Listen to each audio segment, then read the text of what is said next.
Hello guys, samahan niyo ako magluto ng tuna sisig. Yan po ang ingredients: 2 lata ng tuna, fresh and all, 2 itlog, mayonnaise, konting luya at sibuyas. Siyempre, pinalatan ko na dyan ang sibuyas. At siyempre, gagayatin ng maliliit. Sinunod ko naman po dyan ang luya. Binalatan ko po muna. Siyempre, balatan muna, di ba? Tapos, kinayat ko rin ng katulad ng sa sibuyas. Isa mo naman, bagal mo naman eh. Tapos, yan 2 lata niya, syempre, hindi natin matatanggal ang sabaw kung hindi natin bubuksan. O, di ba, o. Yan, o. Ang hirap buksan. Ano ba yan? Bilisan mo naman. O, yan, sige. Yan. Tapos, turugin mo ng tinidor yung tuna, o. Ano pang ginagawa mo? O, salang mo na ang kawali. Painitin mo na. Yung nga po pala, nalimutan ko ang sili. May nakita kong konti. Yung konti lang. Yung namumulad yung kanina. Yan, syempre, ang inuna ko po ay ang sibuyas at luya. Para yung aroma niya lumasa ang mamuhay sa tuna, diba? O, yan. Talagang ginigisa ko pa lang yan.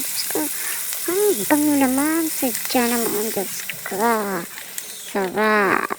Lagyan natin ng konting paminta. Siyempre, konting asin. Para lumasa ng konti. Tumapang-tapang. At konting pang-pasarap na magic sarap.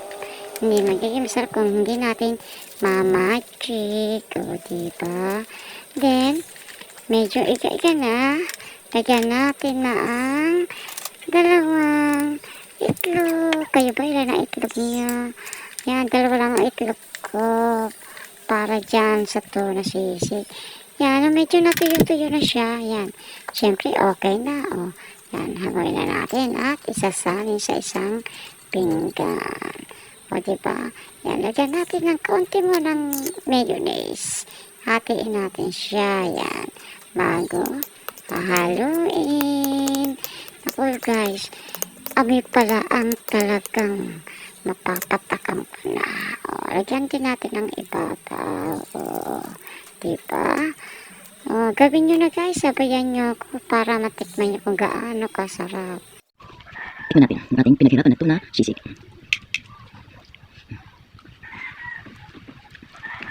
Okay, kalaman sila ng bulang. Doon lang. Bye guys, please like, follow. Pasubscribe na rin po. Guys, nilagay ko siyang palaman sa tinapay. Masarap yung palaman. Masarap naman. Nalabas. Diba? Masarap naman.